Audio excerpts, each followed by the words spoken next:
ये आइए आपका साइंस की क्लास में बहुत बहुत स्वागत है। मैं आज आपको अभ्यास प्रश्न करवा रहा हूँ। चैप्टर नंबर 11 है ये हमारा, लगभग चैप्टर आपका पूरा होने ही वाला है। अभ्यास प्रश्न है और ये प्रश्न संख्या 219 पे ध्यान रखेंगे। पहला प्रश्न हम कर रहे हैं, मानव नेत्र अवनेत्र लेंस की फोकस दूरी को समायोजित करके विभिन्न दूरियों पर रखी वस्तुओं को फोकसित कर सकता है। ऐसा हो पाने का कारण, मानव नेत्र जब हम देखते हैं बहुत दूर की वस्तु को देखते हैं, कभी पास की देखते हैं, सभी प्रकार की वस्तुओं को देखते हैं, पास की भी, निकट की भी, दूर की भी, थोड़ी दूर की भी, तो वहां पर हमारा जो लेंस है, अवनेत्र लेंस है, वो अपने आप फोकस कर लेता है। इसका कारण क्या है? उसका कारण है समायोजन करने की जो प्रक्रिया है वो समंजन करने की प्रक्रिया कहलाती है, वो समंजन कहलाती है। वो सिस्टम को समंजन कहते हैं। देखिए क्यों कहते हैं, जरा दूरदृष्टिता, ये क्या है? दूर की वस्तु और पास की वस्तु व्यक्ति को नहीं दिखाई देती, वो दोष है। ये तो निकट दृष्टि दोष, मतलब दूर की वस्तु दिखाई नहीं दे रही साफ। दीर्घ दृष्टि दोष, ये दूरदृष्टि दोष कहेंगे इसे, और जो व्यक्ति को पढ़ने में नहीं आ रहा, तो ये भी दोष है, ये भी दोष है, ये भी दोष है। लेकिन ये दोष नहीं है, ये जो आंख में है, ये जो है समंजन है, ये लेंस से संबंधित है। ठीक है, और लेंस की फोकस दूरी को समायोजित करने का एक सिस्टम है, उसे हम सिलरी सिस्टम या समंजन कहेंगे इसे। ओके, अगला क्वेश्चन देखेंगे हम क्या है। देखिए अगले क्वेश्चन पर आ गए हम। मानव नेत्र जिस भाग पर किसी वस्तु का प्रतिबिंब बनाते हैं वह है, देखिए जो आंख होती है हमारी, आप आंख को अच्छे ढंग से जानते हैं, ये लेंस होता है और लेंस के सामने ये कार्निया होता है। ठीक है नहीं, और यहाँ पर ये हैं पक्षमावी पेशियां होती हैं, ये तो जो आंख का, और यहाँ होता है रेटिना। देखिए यहाँ कार्निया पर, ये बता रहा है कार्निया पर प्रतिबिंब बनता है, नो, परितार का ये होता है, देखो परितार का ये, ठीक है नहीं, तो परितार का अपारदर्शी होती है ये, और बीच में होता है पुतली, तो ये पुतली भी नहीं है।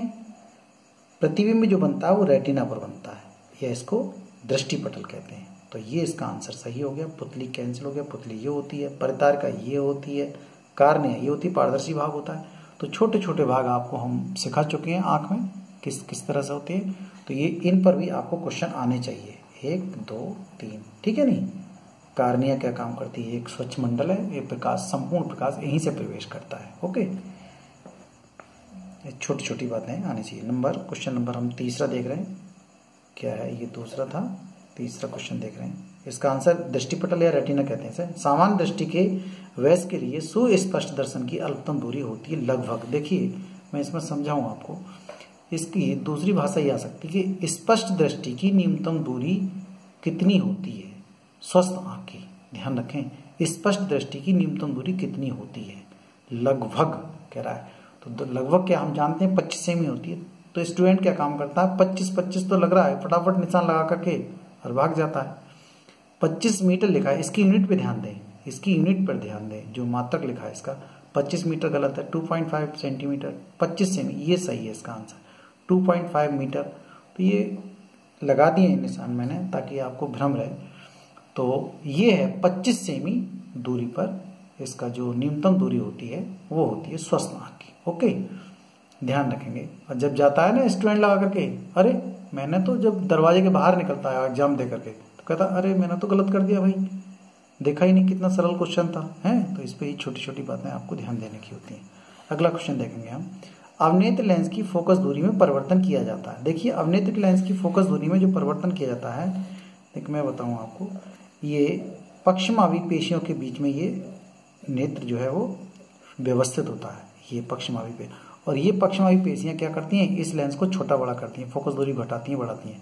तो कौन काम करता है? ये पक्षमावी पेशियां, इसको मांसपेशियां कह सकते हैं, और तुरंत जो है रेटिना पर प्रतिबिंब बन जाता है। वही देखिएगा, अवनेत्र लेंस की फोकस दूरी में परिवर्तन किया जाता है, पुतली के द्वारा नहीं किया जाता, पुतली तो ये रही, इसके द्वारा तो प्रकाश प्रवेश करता है, दृष्टिपटल पर प्रतिबिंब बनता है, यहाँ पर पक्षमावी पेशियों द्वारा परिवर्तन किया जाता है। परितार का तो नहीं, परितार का तो ये पारदर्शी होती है, यहाँ से प्रकाश प्रवेश, यहाँ छोटा सा छिद्र होता है, वहां से प्रवेश करता है प्रकाश। तो कुल मिलाकर के पक्षमावी पेश इसका आंसर हो जाएगा। ठीक है, देखो आंसर मैं बहुविकल्पीय का प्रश्न फटाफट करके निशान लगाकर दे देता, ये मतलब नहीं है, थोड़ी छोटी बातों को आपको समझना चाहिए। ओके, अगला क्वेश्चन देखेंगे हम।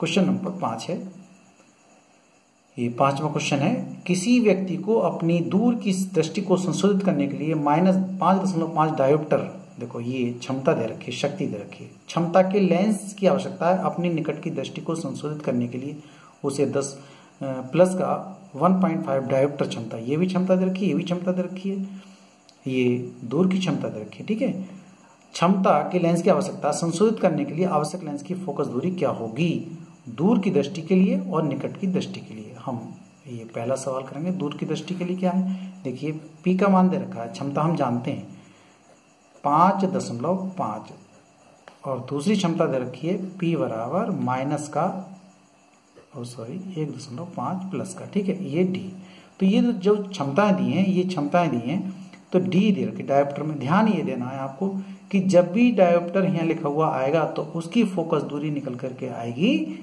मीटर में। ये बहुत ही जरूरी चीज बता रहा हूं आपको। ओके, देखेंगे अब दूर की, एक पहला सवाल है दूर की दृष्टि के लिए, दूर की दृष्टि के लिए देखें तो हम निकालें फोकस दूरी, तो फोकस दूरी और क्षमता में ये सूत्र आता है। ओके, तो हम लिखेंगे F बराबर 1/P, P का मान दे रखा -5.5, यहाँ से दशमलव को हटाइए और ये 0 हम बढ़ा दिया, 5 से काटेंगे, 5 का 5 और 5 दूनी 10 काट दिया, तो F बराबर कितना आ गया, यहाँ लिख दीजिए, चलिए -2/11 है। अब हमने इसको डिवाइड करेंगे 11 से, 2 के लिए 0.0, तो 11 एकन 11 और 9 आ गया, दशमलव लगा हुआ है, 11 88 हो जाएगा और फिर 2 आ जाएगा, तो कुल मिला 11 एकन 11 फिर आ जाएगा, तो यही आ जाएगा इसका आंसर, इसका 1.81। और ये इस समय आएगा किसमें, मीटर में। और जब हम इसको सही करेंगे तो क्या होगा, देखिएगा F बराबर जो आ जाएगा, हम मीटर से सेंटीमीटर में बदल रहे हैं, तो सेंटीमीटर में बदलने के लिए हमें 100 से गुणा करनी होगी। ओके, तो ये आ जाएगा दशमलव, यहाँ 2 स्थान खिसक जाएगा, तो ये आ जाएगा सेमी। ओके, अब दूसरा हिस्सा देखेंगे। अब दूसरा सवाल है हमारा इसी का, इसका दूसरा सवाल था निकट दृष्टि के लिए, तो ये निकट दृष्टि के लिए इस समय जो चल रहा है ये माइनस चल रहा था हमारे साथ साथ, तो ये माइनस हम लगाते चलेंगे। और निकट दृष्टि के लिए देखेंगे क्या दे रखा है, P की वैल्यू दे रखी है 1.5 D, तो हम निकालेंगे F बराबर 1/P, या F बराबर 1/P की वैल्यू है प्लस का 1.5 D है, तो F बराबर क्या हो जाएगा, दशमलव हटाएं 0 बनाएं, तो ये हो गया 10/15 या 5 या 15, 5 दूनी 10, 2/3 और भाग करेंगे तो क्या आएगा, लगातार सब लोग जानते हैं भाग करना, हम ही थोड़ी जानते हैं भाई, 3 छंग 18 और 3 छंग 18 ऐसे आता रहेगा ये, तो क्या हो जाएगा 0.66 ऐसे आएगा, तो हम 7 करें। ओके, ये इस समय मीटर आ रहा है, ये ध्यान देने की बात है और कुछ नहीं, तो ये प्लस का आ रहा है 0.667 और सेमी बदलेंगे तो हम 100 से गुणा और कर ले रहे हैं, तो प्लस का ये 2 के बाद दशमलव हो जाएगा, तो 66.7 ये आ गया सेमी। देखिए यहाँ से फोकस दूरी प्लस की है, तो ये कौन सा लेंस आएगा, ये आएगा उत्तल लेंस, अगर पूछता है आपसे तब। और ये कौन सा लेंस है, ये है अवतल लेंस। ओके, ये चीज़ें आपके पता चल गई आपको है, ये छोटी छोटी बातें हैं, जरूरी हैं, ये ध्यान देने की चीज़ें। ठीक है, इस तरह से ये कंप्लीट, ये वाला भाग हो गया आपका, ये पूरा यहाँ तक, और ये आ गया दूसरा वाला। ओके, समझ में आ गई होगी आपको। चलिए अब मैं अगले क्वेश्चन हम अगले वीडियो में आ पाएंगे।